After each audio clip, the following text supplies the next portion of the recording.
This is the Bamboo Trivet by Pai Mao. It is a heat-resistant trivet made to be used with the Ninja Crispi. The company sent it to me in exchange for review, so I'm going to show you about what you'd expect from it.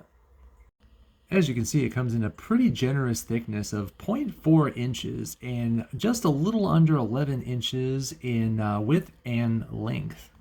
As I mentioned before, it is designed for a Ninja Crispi, but it also can be used as any general heat-resistant pad. Seeing is that it is a pretty thick piece of bamboo, and bamboo does not absorb or hold on to heat aggressively. The trivet itself will warm up slightly where the pot touches, but it cools down very quickly after you move the item.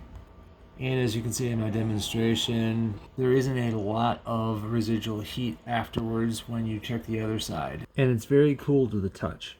The package does include 4 non-slip feet that have an adhesive on the back made of EVA that you can put on there, which actually grip pretty well.